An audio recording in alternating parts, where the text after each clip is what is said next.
बांग्लादेश जहां इंडिया के साथ फजूल में पंगे लेने में लगा हुआ है, वहीं बांग्लादेश से अपने मुल्क के हिस्से नहीं संभाले जा रहे। अराकान आर्मी ने सेंट मार्टिन्स आइलैंड पर कब्जा कर लिया है। क्या saint Martin's island of Bangladesh को कैप्चर कर लिया है अराकान आर्मी ने? लेकिन अभी खबर ये आ रही है कि इंडिया से मुकाबला करने का सोचता हुआ बांग्लादेश म्यांमार के साथ मुकाबला करने में नाकाम हो गया। म्यांमार के जो रेबल्स हैं, वहां की ऑर्गेनाइजेशन या वहां से अटैक किया गया बांग्लादेश बॉर्डर के ऊपर और काफी हिस्से को कवर कर लिया गया है। बांग्लादेश जल्द ही कंगलादेश बनने वाला है। पिछले 4 महीनों में 10 लाख बांग्लादेशी बेरोजगार हो चुके हैं क्योंकि टेक्सटाइल इंडस्ट्री सारी तबाह बर्बाद हो चुकी है। मंडियां सारी वीरान पड़ी है। इंडिया ने ऑटो पार्ट्स के एक्सपोर्ट पर बैन लगा दिया है। ये बताएं, ये जो कुछ हो रहा है सब कुछ हम इंडिया के ऊपर डाल दें और खामोश हो जाएं? जो कर रहा है इंडिया कर रहा है, ये ठीक है? नहीं, ये गलत। किसने बोला इंडिया कर रहा है? ये भाई कह रहे हैं ना भाई कि ये जो- बाउंड्री लगा हुआ है। हाँ, तो हमारे मुहाफिज उधर खड़ा है। मतलब मैं एक मिसाल लेता हूँ। तुम एक गोदाम में एक चौकीदार रखते हैं, ठीक है। गोदाम से शुरू हो जाते हैं, जिम्मेवार कौन होते हैं? चौकीदार चौकीदार होते हैं या चौकीदार मुलविस है? हाँ। दो बातें, या चौकीदार मुलविस है या चौकीदार ड्यूटी नहीं देता। कि अराकान आर्मी ने कब्जा कर लिया है या कैप्चर कर लिया है बांग्लादेश के सेंट मार्टिन्स आइलैंड को। दोस्तों, भारत स्पेशल में आपका स्वागत है। म्यांमार के रखाई राज्य में विद्रोही अराकान आर्मी की आश्चर्यजनक सफलता ने क्षेत्रीय भू राजनीति को हिलाकर रख दिया है। म्यांमार के रखाई राज्य पर कब्जे के साथ ही अराकान आर्मी ने बांग्लादेश के साथ लगती 171 किलोमीटर लंबी सीमा पर पूरी तरह से नियंत्रण कर लिया है। और अब खबर निकलकर सामने आ रही है कि अराकान आर्मी ने सेंट मार्टिन आइलैंड पर भी अपना पूरी तरह से कब्जा कर लिया है। ढाका की मोहम्मद यूनुस सरकार अभी तक देश के अंदर स्थिति पूरी तरह से ठीक नहीं कर पाई है और उसे बाहरी चुनौतियों का सामना भी करना पड़ रहा है। भारत के साथ रिश्ते बिगड़ते ही बांग्लादेश का बुरा दौर शुरू हो चुका है। बांग्लादेश के कई हिस्सों पर अब अराकान आर्मी का कब्जा हो चुका है और बांग्लादेश की आर्मी इस काबिल नहीं कि वह अराकान आर्मी से टक्कर ले सके। ऐसे में सीमा पर हुए नए बदलाव को लेकर बांग्लादेश की यूनुस सरकार के पास कोई प्लान नहीं है। आज रखाई राज्य में अराकान आर्मी के उदय ने परिस्थितियों को पूरी तरह से बदल दिया है। अब एक तरफ मोहम्मद यूनुस भारत के साथ अपने रिश्ते पूरी तरह से खराब करने में लगे हैं और साथ ही पाकिस्तान के साथ अपने रिश्तों को सुधार रहे हैं। दूसरी तरफ अराकान आर्मी बांग्लादेश की सीमा पर अपनी गतिविधियां बढ़ाती जा रही है और समय रहते कई हिस्सों को भी कब्जा रही है। अब बांग्लादेश को भारत की सहायता के बिना बिल्कुल असहाय देख बांग्लादेशी मीडिया मोहम्मद यूनुस को कोस रही है और पाकिस्तानी मीडिया भी इसी पर चर्चा कर रही है।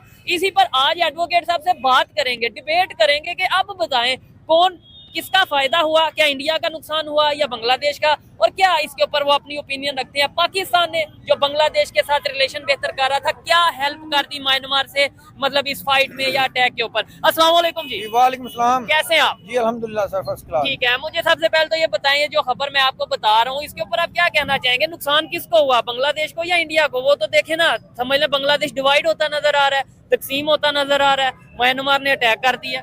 जी बिस्मिल्लाहिर्रहमानिर्रहीम।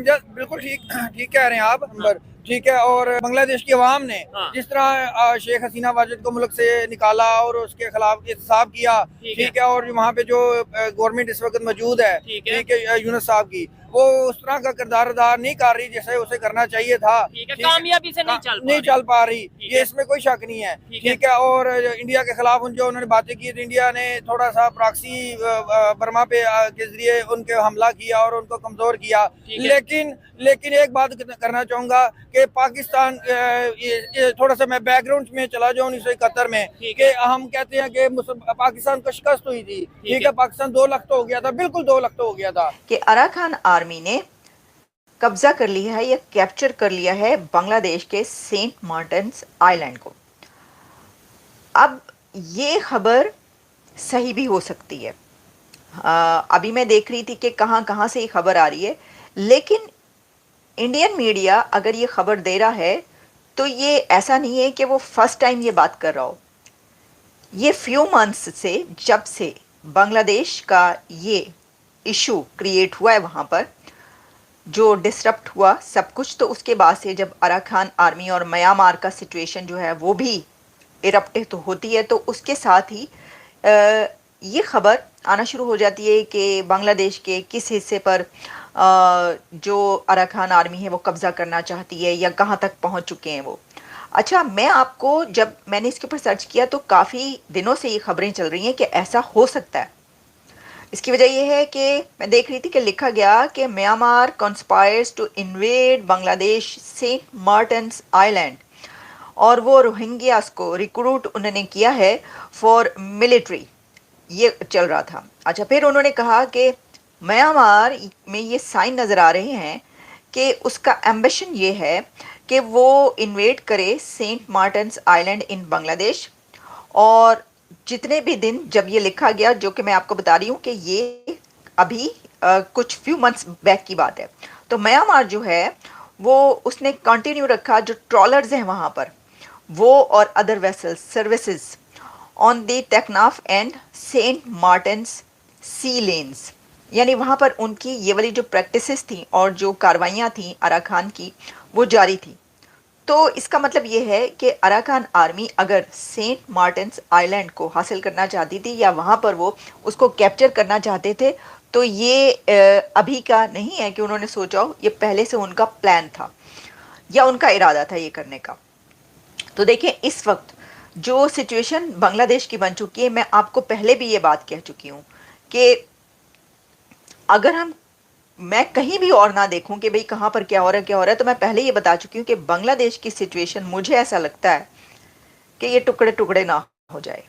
यानी इसके ऊपर अगर हम ज़्यादा टुकड़े ना कहें तो चंद टुकड़े, तो मुझे लगता है कि वो पहले एक बांग्लादेश बना था, एक टुकड़ा, तो अब ये जो एक टुकड़ा है ये कहीं मज़ीद टुकड़ों में तकसीम ना हो जाए, ऐसा महसूस हो रहा है मुझे।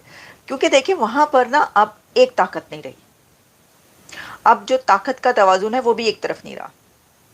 वहाँ पर कई ताकतें इस वक्त काम कर रही हैं। वो तो ना कि एक जगह है, जैसे कि नेपाल के बारे में कहा जाता है कि कई ताकतें वहाँ पर काम करती रहती हैं, लेकिन जो इस वक्त बांग्लादेश की सिचुएशन है हसीना के जाने के बाद, अब वो भी एक ऐसी हालत बन चुकी है। वैसे तो उसके अंदर ये वो कह रहे हैं कि इलेक्शन का कोई टाइम फ्रेम भी दिया है मोहम्मद यूनुस साहब ने कि जी ये जो है मेरा ख्याल है कि 1 साल कर दिया है, आगे बढ़ा दिया या जो भी है। तो इसमें जो वोटिंग एज है वो भी कम की गई है, 17 ईयर्स कह रहे हैं कि इजाज़त दी जाए और ये किया जाए, कानून बनाया जाए कि इतनी एज के लोग भी वहाँ पर वोट डाल सकते हैं। बच्चों से ही ना कहीं वोट डलवा दें, मैं तो ये सोच रही थी, ऐसा ना कहें 13 साल के बच्चे जो हैं वो भी वोट दे सकते हैं। वैसे तो खैर देखें, आजकल जो बच्चे होते हैं वो बच्चे कहाँ होते हैं, आजकल के बच्चे जो हैं वो तो बड़े होशियार होते हैं।